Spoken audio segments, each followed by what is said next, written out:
بسم الله الرحمن الرحيم السلام عليكم ورحمة الله وبركاته waxaa maanta oo ku aadan 15 May halkan aan ku xuseynaa sanad guuradii 77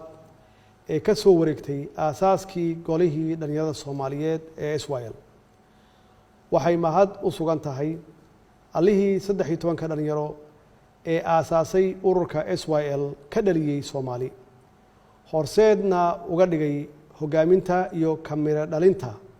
halgankii muddada dheeraa soo socday ee keenay isku duubni dulqaad adkaysi wadajir midnimo iyo wadaniyada shacabka Soomaaliyeed sababna u noqday in lagu guuleysto taabagelinta dad dal xor ah iyo dawlad shacabkeeda ay ku faanto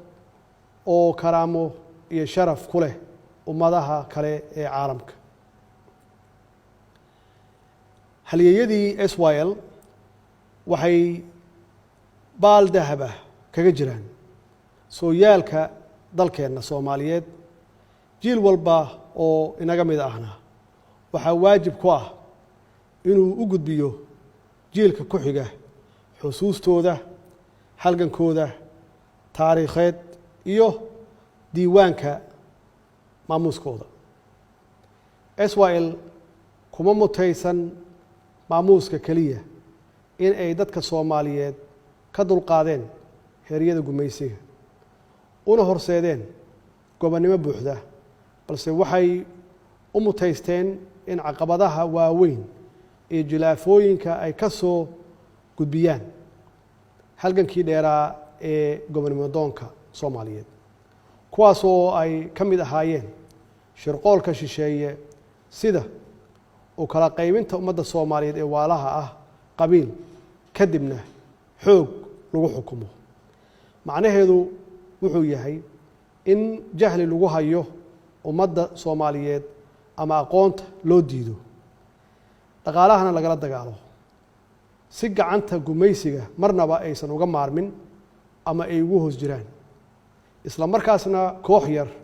oo fakarka gumaysiga haysta ay u adeegsadaan ama loo isticmaalo kala qaybinta ummadda Soomaaliyeed dalka Soomaaliyeed waxaa cashar dhaxalgala ugu filan taariikhda Israel oo muujinaysa kartida iyo geesinimada qofka Soomaaliga ah ee jecel dadkiisa iyo dalkiisa inuu badbaadiyo kuna shaqeeyo mabaadi ku dhisan Soomaalinimo wadaniyad ama patriotism iyo midnimo kana fogaada wax kasta oo ummadda kala qaybin kara oo ay ugu horeyso qabyaaladda sidoo kale waxaa mudan in aan tusaalayno midnimada iyo wadajirka ay lahaayeen xisbiyada ama ururada dhalinyaro ee ka kala dhisnaa gobolada koonfurta iyo gobolada waqooyi ee dalka iyo muhiimadda ay siiyeen jaceylka dalka iyo dadka iyo diinta garowsadeenna dhibaatada qabyaaladdu ay ku leedahay mustaqbalkooda ay sababna u noqotay inay helaan gobonnimadooda dhidibadana u taagaan qaran ka tilmaaman caalamka maanta 77 sano kadib dhalinyaradu maxay ka baran karaan tusaalooyinka Israel maxay dhalinyaradu maanta ku mutaysteen xaaladda cakiran ama dhibka ay ku jiraan maxay dadka ku hadaaqaya ama ku dhawaaqaya qabyaaladda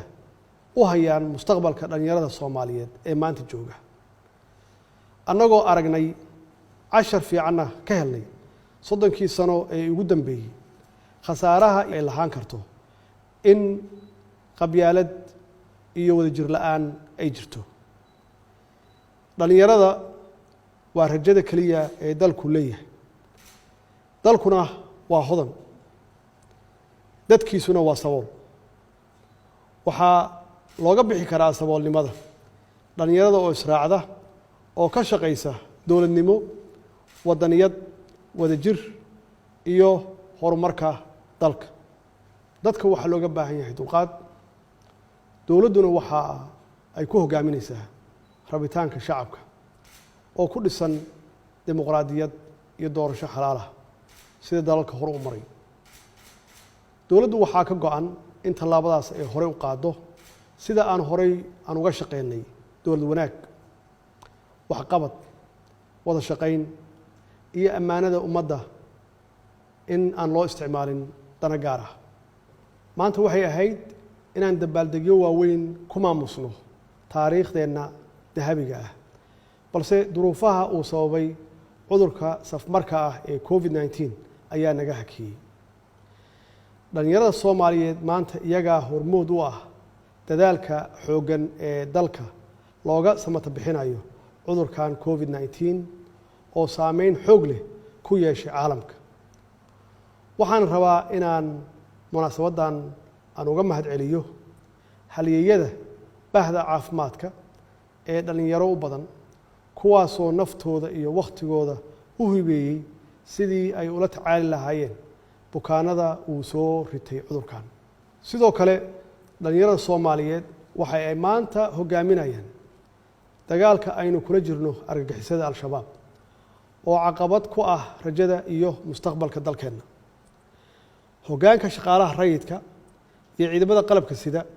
maanta waxay u badan yihiin dhalinyaro aqoon-yahano ah oo firfircoon, kuwaas oo isbeddel muuqda ama la taaban karo ku sameeyey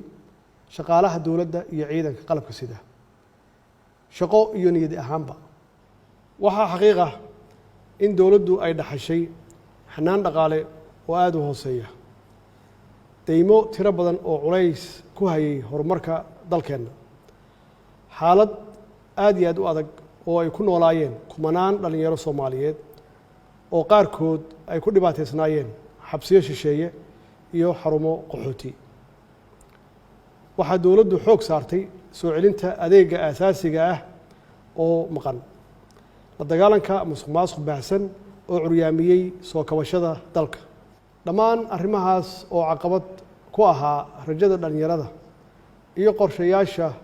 awoodsiintooda ayaa dowladdu ka howlgashay oo ku guulaysatay inay wax badan ka qabato. waxaa xusid mudan inaan dib u yagleelnay hanaan maaliyadeed oo hufan, daahfuran, kana caagan musuqmaasuqii baahsanaa ee jiray, kaasoo sababay inuu kor u kaco dakhligii dalka iyo kalsoonidii caalamka ay ku qabeen hanaanka maaliyadeenna. muddadii 3 sano ahayd ee lasoo dhaafay waxaan ku guulaysanay inaan ka soo baxno dhammaan shuruudihii hortaagnaa dalkeenna oo aanu jabinay darbigii cunaqabateynka dhaqaale eena saarnaa muddo 30 sano ah. si dalkeenna looga dulqaado deemankii faraha badnaa,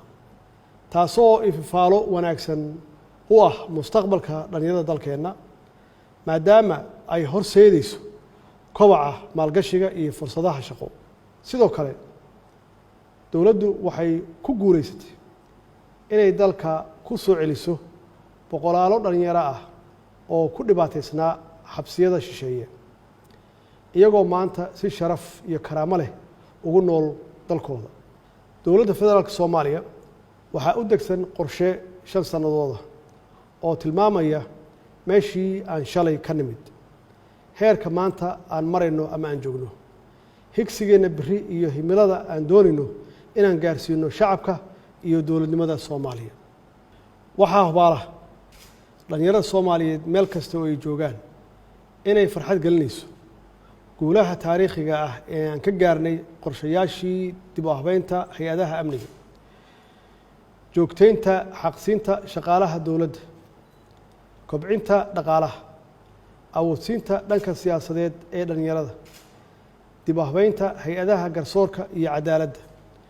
dhiirigelinta maalgashiga iyo soo celinta maqaamka siyaasadda arrimaha dibadda ee maanta ku tilmaaman inay tahay mid ka turjumaysa rabitaanka iyo aragtida shacabka Soomaaliyeed. dardaarankayga dhalinyaro wuxuu yahay oo aan rabaa inaad fahamtaan muhiimadda ay leedahay ilaalinta danta guud oo loo baahan yahay in la wada ilaashado sida qaranka iyo dowladnimada. waxqabadka dowladnimadu waa hanti dhaxal noo wada ah kulligeen oo dalkoo dhan uu leeyahay. ilaahay waxaan ka baryaynaa inuu naxariistiisii janno siiyo dhammaan haliyadii u soo halgamay xorriyadda aan maanta haysanno. dalkeenna ilaahay waxaan ka baryaynaa barwaaqo iyo nabad waarta uu ka yeelo, innagana uu naga dhigo kuwii ilaashada dhaxalka ay inooga tageen haliyadii SYL. wasalaamu calaykum waraxmat ullaahi wabarakaatuh.